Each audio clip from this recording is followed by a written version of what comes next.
ایک طرف روح ہے ایک طرف جسم، دونوں ایک ساتھ رہ نہیں سکتے۔ اسلام نے اس ڈاؤٹ کو آ کر کے کلیئر یہ کیا، سائنس تھا کہ بیٹھ گئی، روح اور جسم مٹنے اور باقی رہنے والے چیز جمع نہیں، اس دونوں کے درمیان جو رابطہ پیدا کرے اسے کہتے ہیں نفس ناطقہ۔ اور سناٹا ہے، بہت ساری ٹھوک پھیپاری خطابت سنتے ہیں، ایسی باتیں آپ تک پوچھانا چاہتا ہوں۔ نعرہ لگائیے نہ لگائے، جنت کی ضمانت ہے مگر گریہ بھروسہ ہے ہوتا۔ جسم مٹ جانے والا، روح باقی رہنے والے، دونوں کے درمیان ہے ایک ایسی چیز جو دونوں کو ملائے، روح کی باتوں کو جسم کی ضروریات کو روح تک پہنچائے، اسے کہتے ہیں نفس ناطقہ۔ آج مرے کل مرے، چند دن پہلے بھی اس کے بعد بھی ہر مولوی صاحب آ کر کے کہتے ہیں کل نفس ذائقۃ الموت۔ واضح ہوئی بات، کہیں آیت نے نہیں کہا کل روح ذائقۃ الموت، نہ یہ کہا کل بدن ذائقۃ الموت، یہ نہیں کہا ہر بدن کو موت کا مزہ چکھنا ہے، یہ نہیں کہا ہر روح کو موت کا مزہ چکھنا، قرآن نے کہا ہر نفس کو موت کا مزہ چکھنا ہے۔ اب ضرورت ہے کسی ایسے کہ ان دونوں کے درمیان کو چیزوں کو ملا دے۔ آئیے اب یہاں سے تھوڑا بہت ساری چیزیں آپ سنتے رہتے نا، میں نے وضو کیا، وضو کر کے میں وہاں سے نکلا اور ان سے بھی آنا چاہ رہا تھا کہ کچھ چھینٹ ہمارے اوپر نجس پانی کے ہمارے کپڑے پہ پڑ گئے، یہ بتائیے میرا وضو رہا یا نہیں رہا؟ ہاں ٹوٹ گیا یا باقی ہے؟ نجس پانی ہمارے جسم پہ پڑ گیا ہے، وضو رہے گا؟ تیز بولیے، ڈریے نہیں تو نمبر تھوڑی دیں گے ہم آپ کو۔ نجاست کے پڑھنے سے وضو نہیں ٹوٹے گا، وضو کر کے نکلے، کپڑا ہمارا نجس اپنے آپ سولگ کیا، پاک کر کے رکھ دیا، وضو نہیں ٹوٹا۔ یہاں آئے، یہاں بیٹھنے کے بعد جیسے بیچارے کچھ لوگ تھکے ہوئے ہیں، ہم تو جادوئی بیان کرتے ہیں صاحب، سننے میں اتنا مہو ہو جاتے ہیں، اور آئے وضو کر کے، جیسا میں نے آپ سے انتجا کی تھی، وضو کر کے آئے، پچھلے کچھ دیر بیٹھنے کے بعد اتنا ذکر حسین میں مہو ہو گئے کہ آنکھ لگ گئی۔ اب بتائیے وضو رہا کہ نہیں رہا؟ کپڑا میرا پاک ہے، سب کچھ صاف ستھرا، کچھ نہیں ہے، صرف آنکھ لگ گئی ہے۔ تو نہ جانے نیند کے جھونکے میں کیا چیز ایسی تھی جس نے ہمارے وضو کے دامن کو داغدار کر دیا۔ اچھا وہاں سے نکلے تھے، کپڑا نجس ہوا تو وضو باقی رہ گیا تھا، واپس آئے لیکن کپڑا پاک ہے، آنکھ لگ گئی، وضو ٹوٹ گیا۔ اب ہم سے پوچھا کہ آپ کس دن آئے، آپ کب آئے یہاں؟ میں نے کہا مجھے تو بھوپال آئے 10 دن ہو گئے، جبکہ میں آیا ہوں یہاں پر 30 کی صبح میں۔ اب یہ بتائیے میرا وہ آؤ، میں وضو کر کے آیا تھا، میرا وضو ٹوٹا یا نہیں ٹوٹا؟ جھوٹ بولا ہوں میں؟ جب بڑے بوڑھے ڈریں گے تو بیچارے بچے کیا کہیں گے؟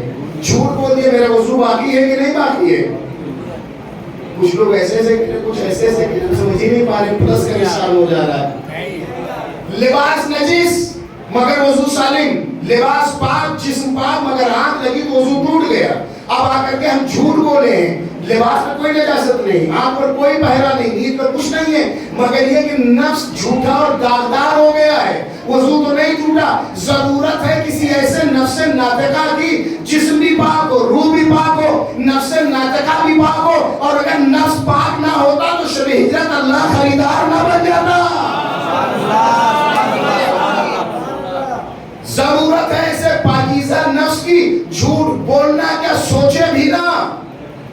تو ضرورت ہے، ایک طرف باڈی ہے، ایک طرف سول ہے، ایک طرف آتما ہے، ایک طرف شریر ہے، دونوں کے درمیان ایک رابطے کی ضرورت ہے جو دونوں باتوں کو ملا دے۔ کوئی مجھے بتا سکتا ہے کہ آج جسم کے کیا کچھ کر دیا میڈیسن اور میڈیکل نے، کہاں سے کہاں اپنے آپ کو پہنچا دیا ہے، لیکن آتما اور روح کے بارے میں تحقیق کر سکی ہے میڈیکل میڈیسن؟ ڈاکٹر صاحب کہتا ہے سوری از نو مور، لیٹ ہو گیا، تھوڑی دیر پہلے لے کر کے آئے ہوتے، اس لیے کہ سارا کھیل روح کا ہے۔ کوئی روح کے بارے میں بتا دے، یہ جتنے بڑے بڑے برہمچاری ہو، جتنے بڑے مفتی ہو، جتنے بڑے عالم دین ہو، جو کچھ بھی ہو، جتنے بڑے یوگی جوگی ہو، کوئی روح اور آتما کے بارے میں نہیں بتا سکتا، اپنے آتما پہ کنٹرول نہیں، روح کو کیا بتائیں گے؟ لیکن ایک ایسا گھرانہ ہے، ایک ایسا گھرانہ ہے جس کا جسم ہی بنا ہے آپ پاکیزہ روحوں کے ذریعے سے اسے گوندا گیا۔ اس نے کہا میں مانگے دو کا ان اللہ خلق الارواح من 6 اشیاء، اللہ نے روح کو 6 چیزوں سے بنایا ہے، من جوہر الطیب، والنور والبقاء والارتقاء والحیات. اللہ نے روح کو، میں اس پر ایک ایک جملے پہ بولوں گا تو ایک 1.5 گھنٹے کی مجلس ہے اور آپ تھکے ہیں، سننے کا حوصلہ بھی نہیں. ٹھیک، مسکرائیے نہیں، صلوات بھیجیے تو پڑھو.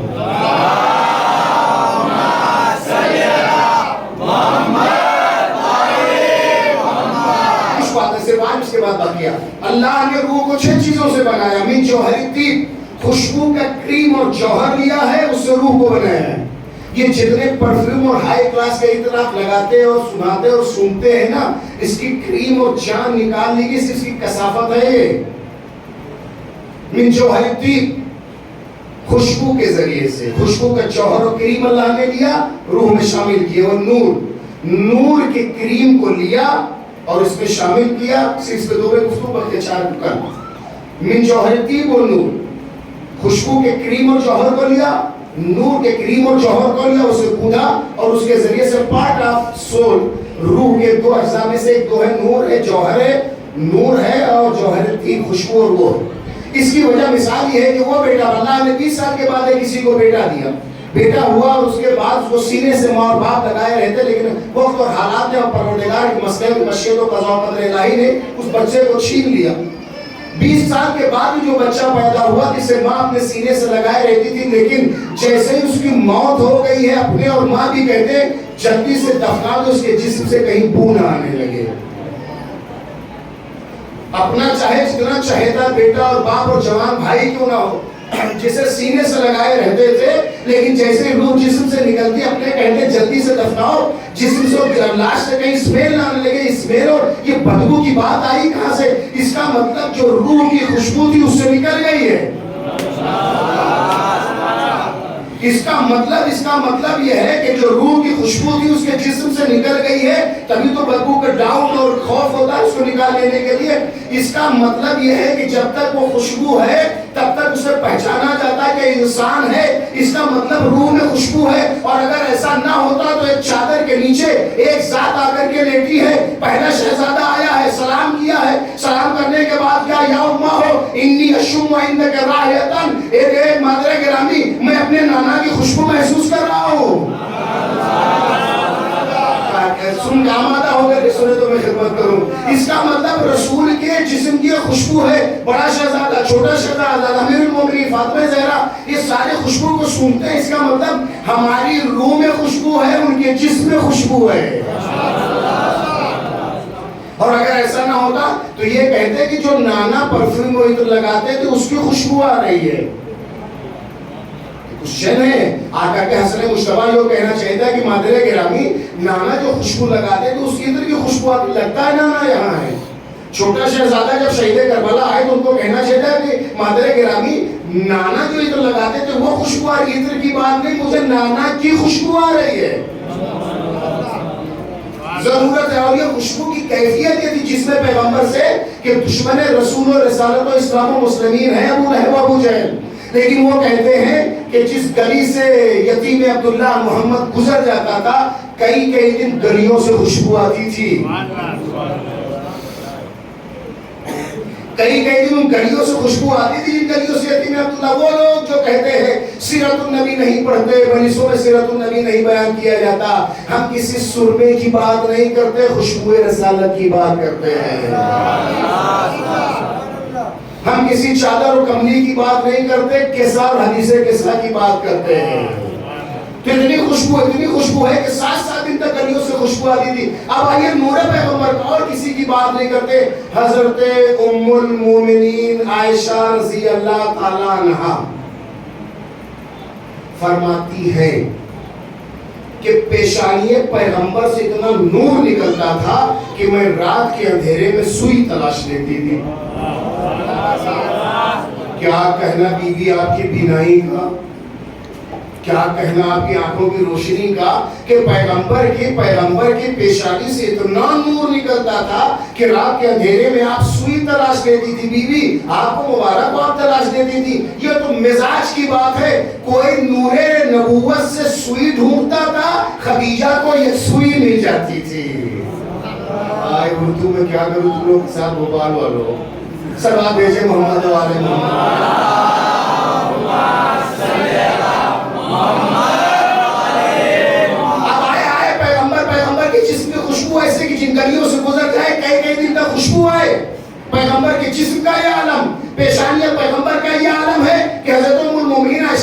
فرماتی ہے کہ پیشانی پیغمبر سے اتنا نور نکلتا تھا کہ رات کی تاریکی میں سوئی ڈھونڈ لیتی تھی. بی بی آپ کی روایت کو میں آپ کو مانتا ہوں اور آپ کی روایت کو ماننے کے لیے تیار ہوں, اس لیے کہ پیشانی پیغمبر سے اتنا نور کہ رات میں اندھیرے میں آپ سوئی تلاش لیں.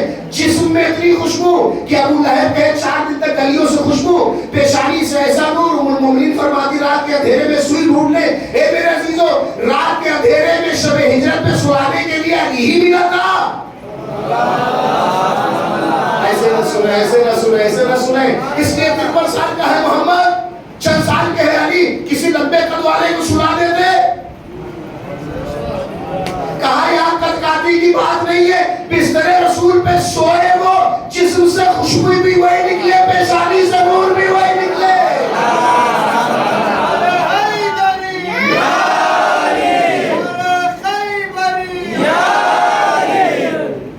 بہت سارے مل جاتے, لیکن لائے کہاں سے اسے کہ جسم سے خوشبو بھی وہی آئے, پیشانی سے نور بھی وہی نکلے. اور یہ راتوں میں رات کا فائدہ اٹھا کر کے دیواریں پھلانگ جانے والے عرب چور جب بھی اچھک کے دیکھتے تھے تو تاریخ نے لکھا ہاذا محمدنا نائم, یہ تو محمد ہمارا سو رہا ہے. اب یہ دید کی بات ہے, دید کی بات ہے کہ کون کس لحاظ سے, وہ جسم تو دیکھ رہے تھے, روح نہیں دیکھ رہے تھے. جس کو کفار بھی سوتا ہوا دیکھے تو محمد لگے, جسے بت پرست اور مشرک بھی سوتا ہوا دیکھے تو محمد لگے. اب آپ یہ بتائیے جب وہ جاگے تو مسند پہ وہی آئے پہ بیٹھے نا, جو بیٹھے یا سوئے تو محمد لگے. ضرورت ہے کہ جب مسند پہ بیٹھے تو امیر لگے, چرواہا نہ لگے. اس کے قدکاٹھی پر لباس خلافت جامع زیبی اور چمک دھمک پیدا ہو جائے. وقت رہا تو پھر کبھی اس لیے اس سے زیادہ آپ کی گرمی آپ کو برداشت نہیں ہے, لیکن حرارت محبت حسین میں اتنی جان اور اتنا دم ہے. اگر یہ چاہتے ہیں پسینوں کی چھیٹ سے, آنسو نہیں, آنسو تو بہت بلند ہیں. ذکر آل محمد میں بیٹھ کر جسم سے گرنے والے پسینے کے خطرات سے جہنم کی آگ بجھا سکتے ہیں. شرط یہ ہے کہ باوضو آئیے اور پاکیزہ ارادوں کے ساتھ بیٹھیے مجلس حسین میں, اس طرح سے کہ مولا یہاں آپ کے نام پہ بیچ اگر ہوتے تو کربلا میں آپ کے ساتھ شریک ہوتے.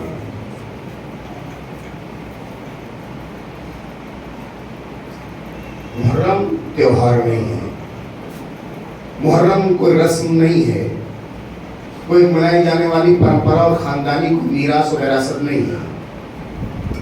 یہ وہ وظیفہ الہی ہے, یہ وہ مناسک عقیدت ہے جسے الگ الگ پیرایوں میں اگر حج کے دوران عمل انجام دیا جائے تو مناسک حج کہلاتے ہیں, اور اسی عبادت کی شکل دوسرے روپ میں اگر بدل دی جائے تو شاعر الہی اور عزاداری حسین اور یادگار عزاداری حسین کہلاتا ہے. صبح میں نے آپ سے بات کہی تھی, شہر آپ کا ہے, علاقہ آپ کا ہے, جہاں بیٹھے ہیں یہ ملکیت حسین کی ہے. فرش پہ بیٹھے ہیں, ہر طرح کا سکون و اطمینان ہے, کوئی خوف نہیں ہے. اٹھیے گا اپنے گھروں کو چلے جائیے گا, لیکن دل کے کانوں کو کھولیے, بظاہر آنکھوں کو بند کریے, سنیے ایک میدان سے کچھ بچوں کے یا حسین کی آواز آ رہی ہے. 2 محرم کا آج کا سورج ڈوب گیا ہے. جب یہ سورج نمودار ہوا تھا تو نورانی ایک قبیلہ, ایک قافلہ سرزمین کربلا پر پہنچا تھا. میں مقتل پڑھوں گا. امام نے 7 گھوڑے بدلے تھے, اور کوئی سواری جب آگے نہ بڑھی تو اس علاقے کے جو ضعیف لوگ تھے اسے پوچھا اس جگہ کا نام کیا ہے.